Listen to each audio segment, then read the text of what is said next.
Madame, Messieurs, bonsoir. Bienvenue sur 8 Mont-Blanc. J'espère que vous allez bien. Ma question pour cette émission, évidemment, Place de l'Info. Est-ce qu'on a battu ce fameux record, Thierry Paulme? Ça fait 4 jours qu'on en parle. Alors du mois de mars, non. Non. Parce qu'il était haut quand même, 25 degrés 1, c'est quand même Ouais. haut.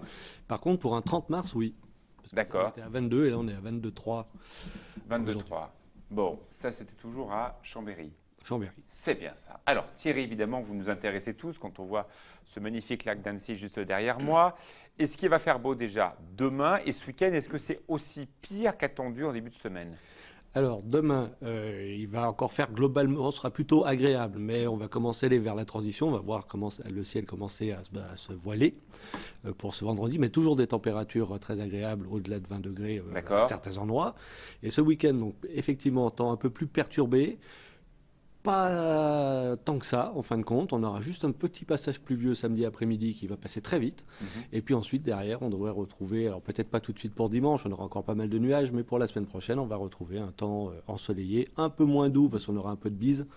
Mais en tout cas, le soleil sera présent. Aux alentours des 20 degrés, grosso modo. Voilà, entre 17 et 20 degrés suivant les endroits.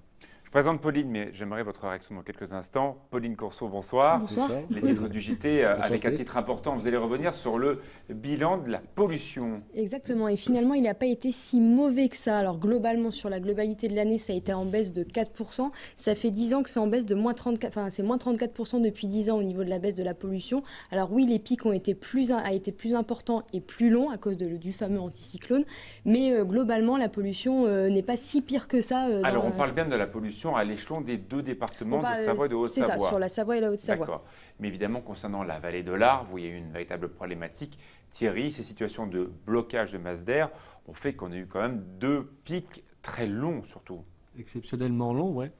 Oui, je confirme. Oui, et 36 ça, effectivement, ça a 36 jours, ce qui est effectivement exactement beaucoup. Là, à la fin du mois, hein, donc c'est en l'occurrence demain, il y a la fin des limitations de vitesse sur l'autoroute A40. Les gens vont pouvoir rouler à 130 km/h. Mais c'est vrai que Thierry, qu'on ne voit plus de ce nuage. On ne le voit plus actuellement au-dessus de Salange, de Saint-Gervais. Alors, Et il vous manque? ben, oh, surtout pas. Oh, surtout pas. Donc, il a disparu. Oui, il n'est plus, tant mieux. Écoutez, oui, on voit que la qualité de l'air est bonne depuis 15 jours maintenant. On n'est pas passé, vous savez qu'il y a 3 couleurs, vert, orange, rouge. Bien sûr. On est passé temporairement dans le orange, mais on n'est plus retourné dans le rouge depuis un bon moment. Eh ben, tant mieux pour les habitants qui souffraient vraiment, notamment juste avant les fêtes de Noël. Deuxième titre, Pauline, la série sur ce qu'il y a de magnifique dans notre région, c'est lacs alpins. C'est ça, exactement. Aujourd'hui, c'est direction le lac du Bourget. Fenêtre de Buisson et Guillaume Lescar ont rencontré un formateur de bateau-école. Donc, on va pouvoir apprendre ce soir à comment piloter un bateau. Thierry, ça vous intéresse pour cet été, si vous voulez passer le permis. Voilà. Et vous pourrez conduire un bateau dès ce soir. Pauline, comment va votre foie? Le foie, très bien. Les fêtes de Noël sont passées depuis longtemps, donc ça va. Thierry Paulme, est-ce que vous êtes allergique? Absolument pas. Du tout, Pauline non plus? De temps en temps, ça arrive. Bon, vous n'avez pas de problème de poids tous les deux, donc vous n'allez pas écouter la fin de la chronique de Sébastien Hans. Merci beaucoup d'être là.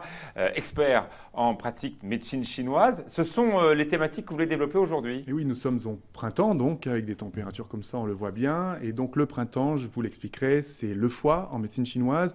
C'est aussi les allergies, on en parlera. Et puis évidemment, la préparation pour cet été, les maillots de bain, la perte de poids. Je vous donnerai quelques astuces. Oui? Super! Eh bien, écoutez, Sébastien, bienvenue. On se retrouve dans quelques minutes. Même chose pour Thierry, la météo précise de ce week-end. Pauline, dans 23 minutes pour le JT. Vous êtes bien dans la place de l'info. À tout de suite.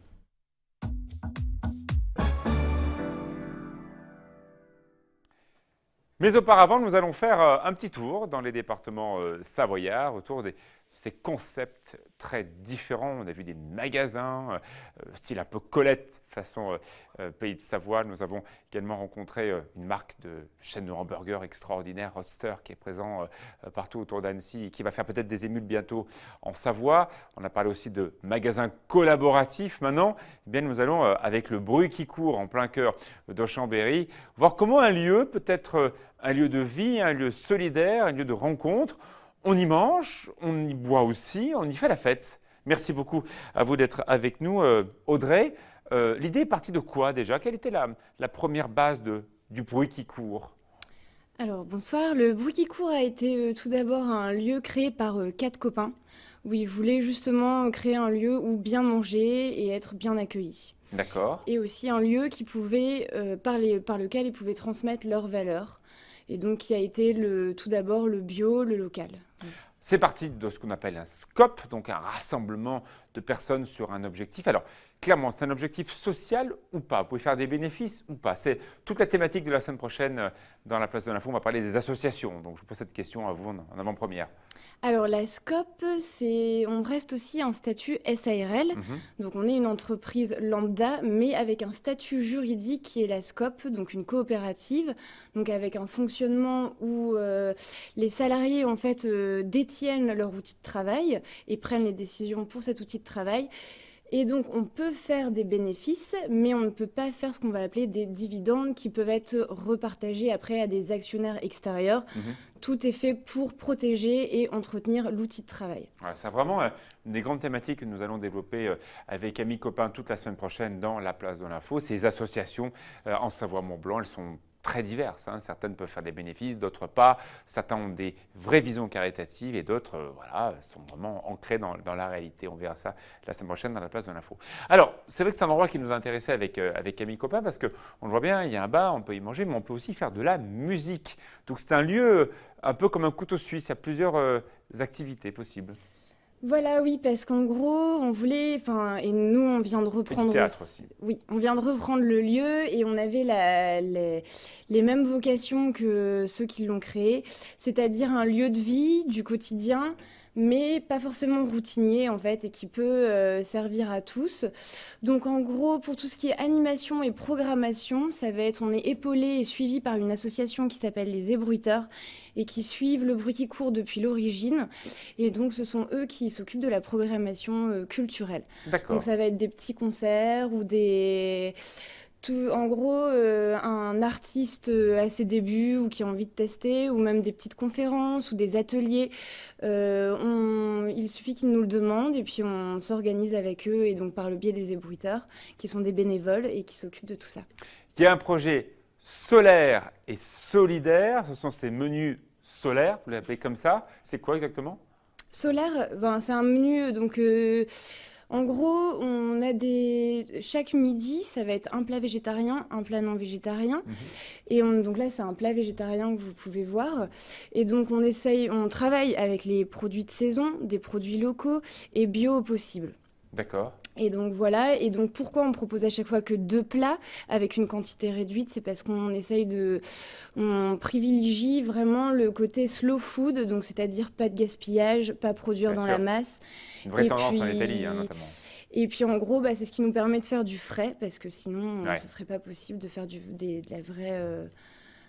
vrais plats frais chaque jour. Alors si vous me permettez, je ne suis pas sûr du nom. Le bruit qui court par rapport à tout ce que vous montrez, qui est très healthy, très santé, très dans les valeurs. Le bruit qui court, je ne sais pas, c'était choisi comme ça? Alors moi, je ne sais pas d'où vient l'origine, vu comme je vous ai dit, Parce que dans tout ce qu'on voit, on voit un engagement artistique, on voit un engagement social, on voit une envie d'être ensemble, on voit une alimentation très saine et des produits très fins. Pourquoi le bruit qui court? On peut imaginer une rumeur, quelqu'un qui... Voilà, quelque chose qui est en train de se courir. C'est pas très joli, une rumeur, quoi. C'est pas une rumeur, c'est plus, en gros, on va être Ce qui est vraiment chouette avec le bruit qui court, c'est qu'en gros, on essaye de développer le côté participatif. Et le participatif, il peut pas se faire juste avec Mais nous. quelle est la limite? Parce que de ce que je vois là, moi, j'ai envie de manger le plat que vous avez montré tout à l'heure. J'ai envie de manger là, sur cette table-là, dans cette ambiance qui a l'air sympa. Est-ce que le côté solidaire, social, l'image que vous voulez en donner ne prend pas un peu trop le pas sur le produit que les clients vont pouvoir manger ou boire chez vous? C'est aussi un restaurant, c'est aussi une salle de concert.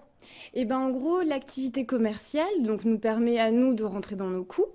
Et donc, mais j'ai l'impression que vous la mettez pas forcément autant en avant que ça. Voilà, parce que c'est un biais pour créer un lieu un peu à multicasquette. Et donc, en gros, certes, l'activité économique qui est donc qui nous produit nos travails, et ben, c'est pas forcément 50% de ce qui se passe, en effet, au Bruit qui court. Parce qu'il y a toute cette thématique et cet ancrage un peu territorial. Ouais. On a énormément de partenaires, on met énormément de choses en place. On dirait habituellement, les marques, c'est tout le contraire. Et ils nous ont un joli produit, mais il y a un discours qui est totalement fake, qui est fait pour nous faire consommer. Pour le reste, il n'y a aucun engagement. Là, pour une fois c'est un peu le contraire. C'est un peu l'inverse, voilà. C'est une bonne nouvelle. Alors, on va expliquer, vous êtes en plein cœur de Chambéry, Audrey? Oui, on est donc au 87 rue Sainte-Rose. Oui, c'est vraiment le plein cœur de la ville de Chambéry. Merci beaucoup, c'est une très très bonne idée et on va pouvoir aussi la décliner la semaine prochaine dans cette semaine spéciale association. Voilà, on voulait vraiment mettre à l'honneur des gens qui font des choses et qui ont du cœur. Et votre projet en a, c'est une évidence. La météo, Thierry Paul, mais après, nos conseils en médecine chinoise. À tout de suite.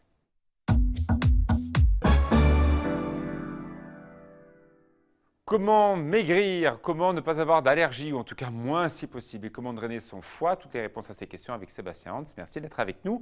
Tout d'abord, Thierry, le temps pour demain, vendredi, toujours aussi chaud? Alors, toujours une bonne douceur, puisqu'on va encore dépasser à certains endroits les 20 degrés. Ce sera le cas notamment à Albertville et à Saint-Jean-de-Maurienne, 22-23, même à Chambéry, 21 degrés. Mais il faudra en profiter, parce que ça va baisser un tout petit peu pour les prochains jours. Ça restera quand même agréable. Pour ce vendredi, on va commencer à voir le ciel se brouiller un peu, se voiler. Alors, ça va prendre son temps progressivement dans la journée. Et puis l'après-midi, le ciel sera bien voilé, mais pas de précipitation encore. On attend juste un petit passage pluvieux samedi après-midi. C'est tout, qui sera pas très marqué en plus. Et puis, malheureusement, le week-end, il y aura beaucoup de nuages, un peu moins de soleil que ces derniers jours. Alors Thierry, j'aimerais bien demain soir, vendredi, qu'on fasse un peu un bilan de ce mois de mars, qui va être dans les records. Très clairement, les prévisions à long terme prévoyaient un mois de mars très frais, en dessous des moyennes de saison. Là, c'est tout le contraire. On a un mois de mars parmi les plus chauds jamais enregistrés. Oui, on fera un point demain. Ça vous dit? Oui, pas de souci. On se regarde un peu ça, on se note un peu les principales villes. Ça vous va? Pas de problème, un petit verre et tout, impeccable. Ah non, le foie, j'ai oublié le foie. Pardon, c'est pour la transition. Je vous fais votre transition là, Alexis. C'est quand même bien assez génial.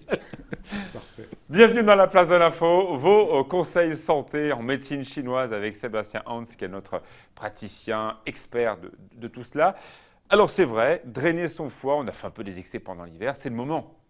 Alors oui et non, justement. Ah bon? Alors d'abord, il faut expliquer que pour la médecine chinoise, beaucoup le savent, même en naturopathie, le printemps correspond à l'énergie du foie. C'est là où l'énergie du foie va commencer à se mobiliser. D'accord. Alors c'est vrai qu'on entend beaucoup qu'il faut drainer le foie. Et la question est, faut-il réellement drainer le foie, oui ou non? Et selon la médecine chinoise, eh bien pas forcément. Parce que selon la médecine traditionnelle chinoise, on sait depuis des milliers d'années que le foie est l'organe qui stocke le sang. Il a besoin d'être gorgé de sang, et principalement la nuit, il stocke le sang pour le régénérer. Et la journée, il le draine dans l'organisme. C'est pour ça qu'il ne faut pas trop manger le soir. Voilà, notamment. Et c'est surtout pour ça, Alexis, qu'il faut se coucher pas trop tard, en fait, pour être en position allongée et permettre au sang de revenir dans le foie et d'être régénéré. Vous couchez à quelle heure, vous, Sébastien? Il faut se coucher maximum entre 22 et 23 heures. Ah bon? Bien sûr. Pour profiter des meilleures heures de sommeil. Attendez, vous levez à quelle heure? Minuit, je me lève vers 6h30, 7h. C'est pas tard. Non, vous dormez quand même pas mal? Il faut dormir entre 7h30 et 8h, c'est bien. Ouais. Vous couchez à quelle heure, Thierry, vous? Minuit. Minuit, vous levez à trop quelle tard. heure? 6h30. 6h30. Alors voilà, là, Thierry Paul, il y en a plein des Thierry Paul comme ça. Il y a beaucoup de gens qui se couchent tard, voire très tard. Des fois, je rencontre des gens qui se couchent quoi à pour 2h le foie, du mat. ça? Ben, ça empêche au foie de correctement stocker et régénérer le sang. Comme je le disais, le foie est comme une éponge qui a besoin d'être gorgé de sang. Certaines personnes doivent drainer leur foie, d'autres, au contraire, ceux qui sont fatigués, ceux qui font des crampes fréquemment, qui ont des sommeils légers, des rêves, des cauchemars, des palpitations, qui ont en médecine chinoise un pouls fin, une langue pâle, ne doivent surtout pas drainer l'énergie de leur foie, mais au contraire, nourrir le foie. D'accord. Donc très clairement pour ces gens-là, bon j'en fais partie, mais on s'en fout. Ça sert à rien. Les capsules avec Radinoir, etc., ça ne sert à rien. C'est-à-dire quelqu'un qui manque de sang dans son foie, donc qui est dans cette condition de fatigue, s'il draine son foie, il va aggraver la déficience du sang du foie. Cette personne-là C'est de la mélisse, j'imagine? Ça, c'est de la menthe. La menthe, ça ressemble un peu. Cette personne-là doit plutôt se coucher plus tôt, bien manger, ne pas oublier de manger de temps en temps, 3 fois par semaine, un peu de viande. Les produits animaux vont bien nourrir le foie. Le brocoli. Et surtout, éviter tous les excès de travail, de sport, parce que tous les excès vont consommer excessivement ce sang du foie. Par contre, les gens qui boivent beaucoup d'alcool, hein, n'est-ce pas Thierry? C'était juste pour la transition.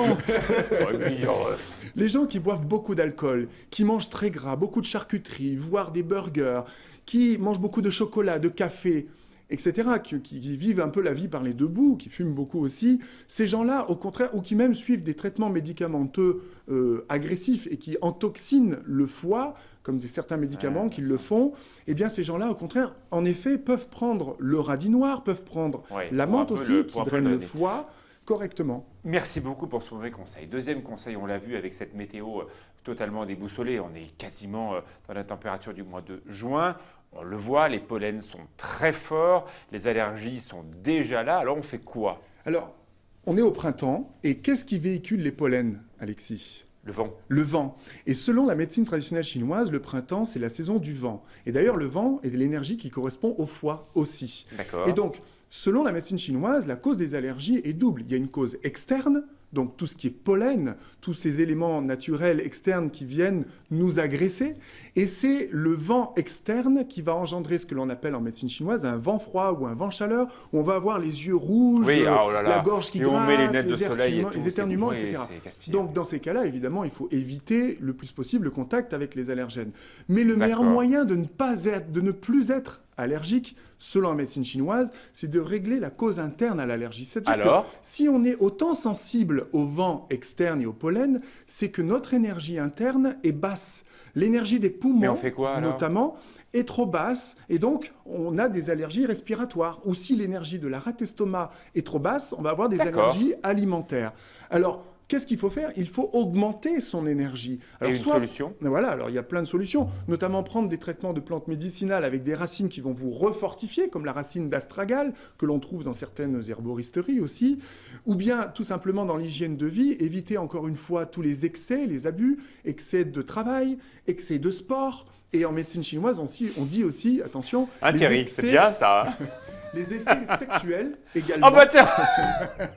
Et oui, écoutez bien les conseils. Les excès sexuels qui, selon si vous ne faites la pas médecine attention aux chinoise, conseils, vous allez sur la chaîne directe Conseil TV, il y a tout Conseil Santé. Voilà, donc évitez YouTube, tous les etc. abus pour protéger votre énergie. Conseil Santé TV. Bon, alors là, c'est un sujet qui n'intéresse pas du tout Thierry parce qu'il n'en a absolument pas besoin. C'est évidemment la perte de poids. C'est vrai qu'on commence à penser au maillot de bain. On a tous envie d'être tellement beau sur la plage.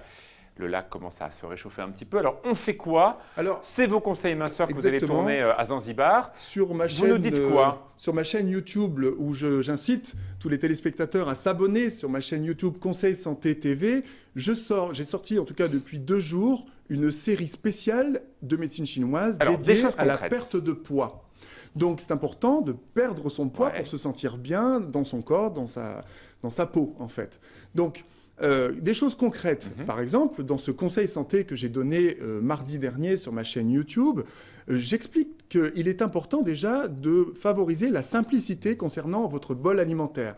Si on mange trop riche, c'est-à-dire une entrée, un plat composé avec viande, poisson, légumes, féculents, un fromage, un dessert, à ce moment-là, c'est beaucoup trop compliqué à digérer par l'organisme. On épuise l'énergie du système digestif et donc on accumule manger moins de graisse. Donc il faut simplifier un plat unique avec simplement des légumes pas crus, ni trop cuits, légèrement cuits pour qu'ils restent vivants et digestes, un poisson ou une viande et des féculents en toute petite quantité, avec éventuellement une petite compote en dessert, et ça suffit. Et pourtant, on dit qu'il ne faut pas mélanger le sucre avec pas mélanger le sucre avec le salé.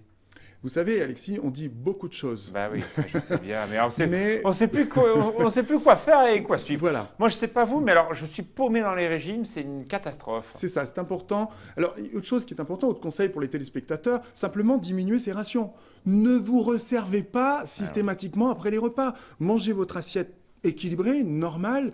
buvez très peu à table, si possible, une petite boisson tiède, et ne vous resservez pas. Alors les gens disent, mais si j'ai encore faim, si vous avez encore faim, vous buvez un petit coup, vous vous levez et vous changez de contexte. Alors, vous bougez, vous très allez rapidement, si remuer vous un regardez petit les peu. rediffusions de l'émission, on est aussi rediffusé en dehors des heures de repas.